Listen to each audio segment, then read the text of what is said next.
Hi, I'm Professor Green. Let's do chapter 13 on entering developed and emerging markets. A lot of these ideas will be a little bit of a repeat from earlier chapters, but it's a deeper dive into why and how an organization would want to enter another country for their business.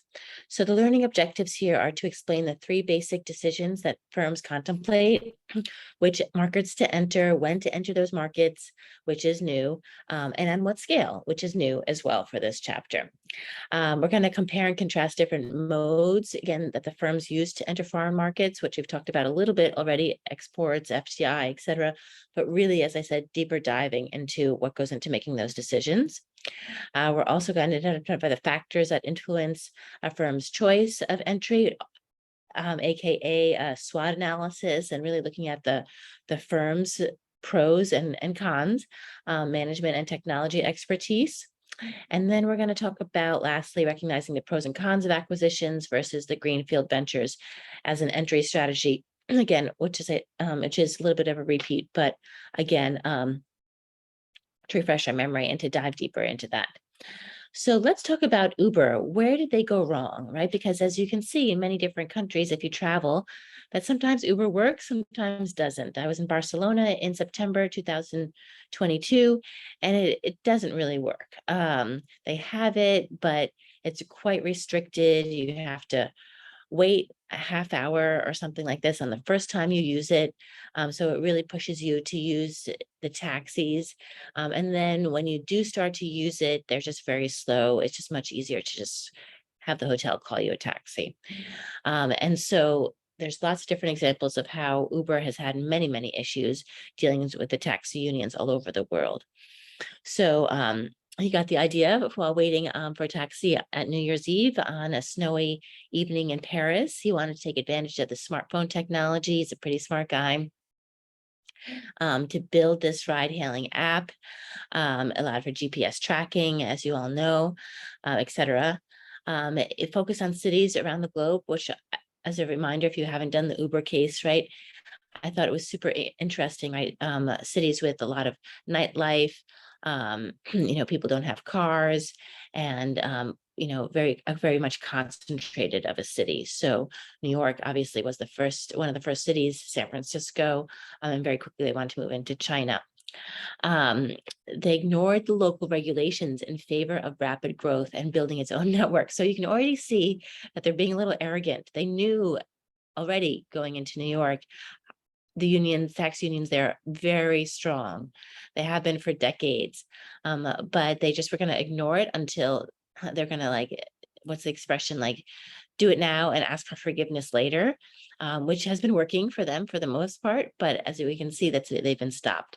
So the strategy worked in the US and Latin America, but not everywhere, right? As you can see, the Latin American regulations can be a little bit more flexible, but when we come to Europe and unions, we have a big problem, right? The unions can be very strong all over Europe. Today, Uber has realigned its foreign market entry strategy. And right, and on the other side, is Paris better off, because of this? I don't know. I was in Paris in April and there was a huge taxi line. It was so frustrating. But for our purposes right now, why does Uber fail in so many cities or why has it failed, is because they came across a little bit too strong and too arrogant for many markets. They didn't partner with people when they could have. They decided to do their own situation right from the start, and they didn't they didn't really look at where the political influence could be when it was so high. So let's talk about the ways to enter foreign markets. Again, a reminder, you can either export your product, that's like maybe the simplest way in some ways. You can license or franchise it to host country firms. You can create a joint venture with the host country. You can create a wholly owned subsidiary. So we haven't used that term yet this semester, but we'll deep dive into that. Or you can acquire an established enterprise in the host country as well. This middle one here being more and more popular due to regulations. So, so let's talk about the next slide here. This is also important to consider advantages and disadvantages of those entry modes. So how do you decide which entry mode you want to look at? Well, you have to look at your transportation costs, right? If you're going to export, right, are your transportation costs high? And that's going to maybe urge you to set up operations in your destination country. Again, that we've looked at again this whole semester: trade barriers, political risks, economic risks, business risks, costs, firm strategy. This is all about that SWOT analysis that you'll be doing for one of your major projects. One of my best friends from business school, I think I've already mentioned, she has a consulting business where she helps organizations with exactly these things. She spends months doing a consulting project for them, helping them figure out where to take their product and what's the best way to do that. So there are three expansion decisions to start with here: which markets to enter, when to enter them, right? We haven't talked about that this semester yet. And then the scale of entry. And we definitely haven't spoken about that either, right? Do you want to go big? Do you want to go small? So let's talk about the first one here: which markets to enter. We've talked about this already, but let's review it again. They need to assess the long run profit potential of each market. Favorable markets are politically stable, developed and developing nations with free market systems, ideally low inflation, right? This should all be ringing a bell, and low private sector debt, right? All these three bullet points here are all about weighing the benefits, costs, and risks and finding that balance. The next one, again, reminders here: less desirable markets are politically unstable developing nations with mixed or command economies, or developing nations where speculative financial bubbles have led to excess borrowing, right? A volatile market doesn't seem like a very surefire way to go. And the last bullet point here is the value of international business can create and a foreign market depends on the suitability of its product offering to that market and the nature of the indigenous competition, right? That's just some basic business principles. So they bring an example of who's done it right. Tesco, as I said, I spent a lot of time in the Czech Republic, and my mom now for the last 15 years is all about going to Tesco when she goes to Prague, on her weekly visit. And I always thought that was so funny because I'd lived in the UK and I thought, oh my gosh, that's a British company. How is that all over the Czech Republic? But it is. They've done so well. For the Czech Republic, for example, one of many countries that they've entered, in 2019, they bought 13 stores from Kmart.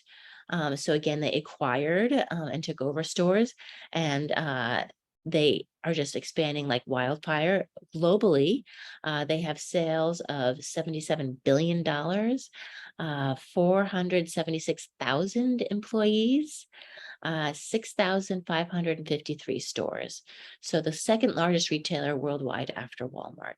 And that has all been due to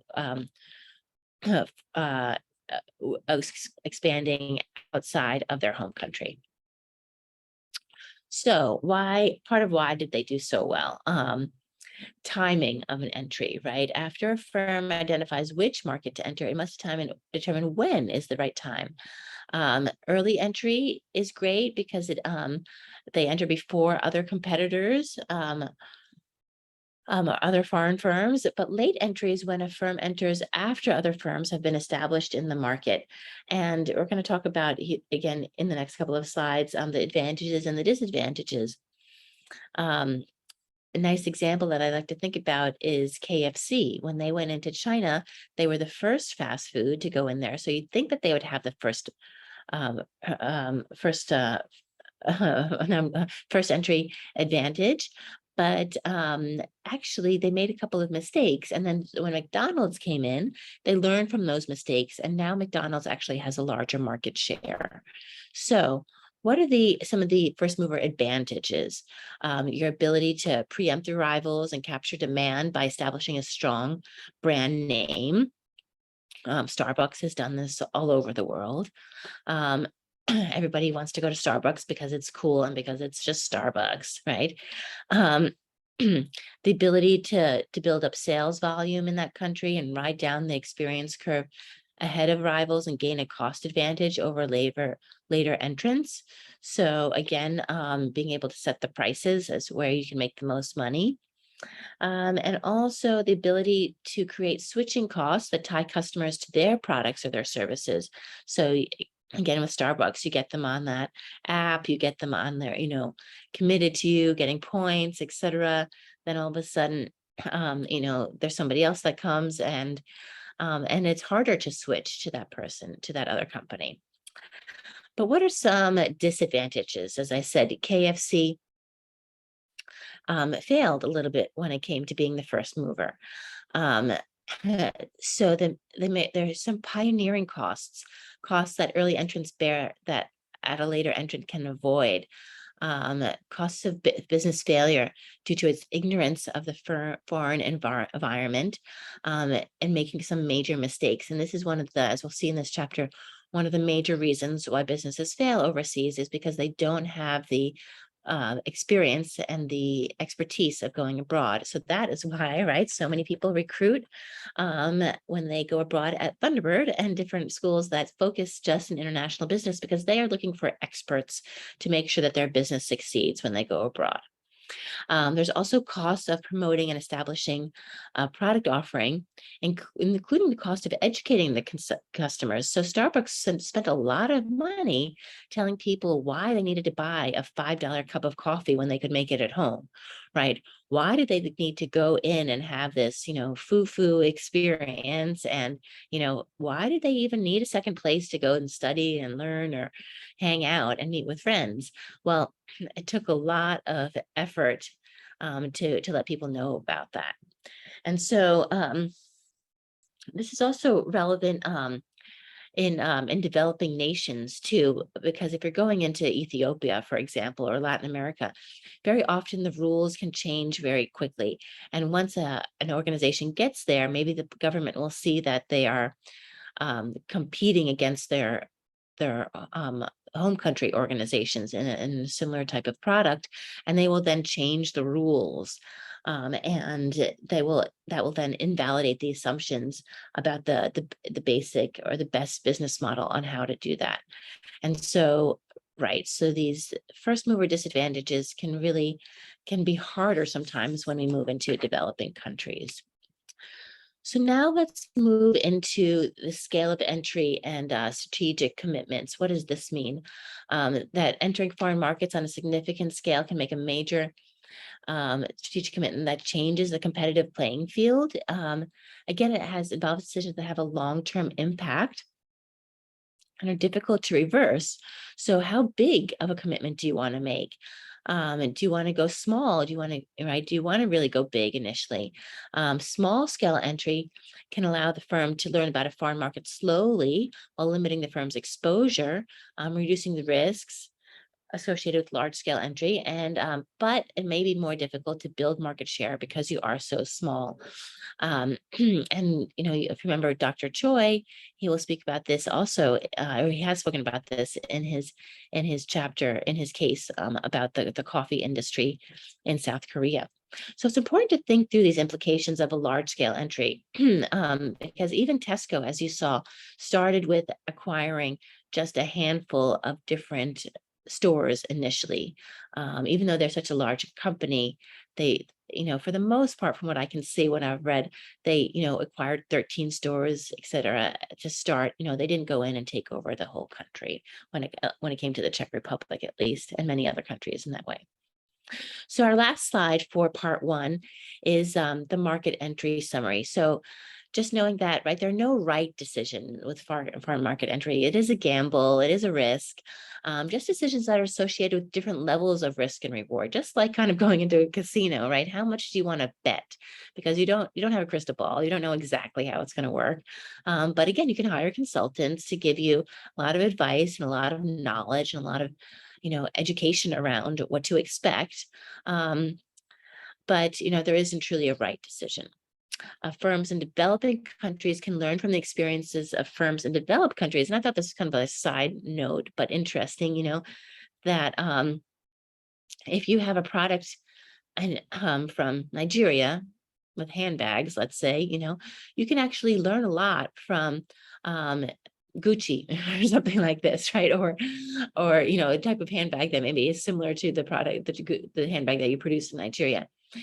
because developed nations often have more capital, they can be a little riskier, et cetera. And so if you have a product coming from a developing nation, there's a lot to learn from those developed nations. And that being a entrant, as we've seen in the previous slides, right, is not always a bad thing, right? That there are a lot of costs sometimes associated with being an early entrant. So that's the end of part 1 of our exciting chapter 13. I'll let you go ahead and click on part 2 in the next video.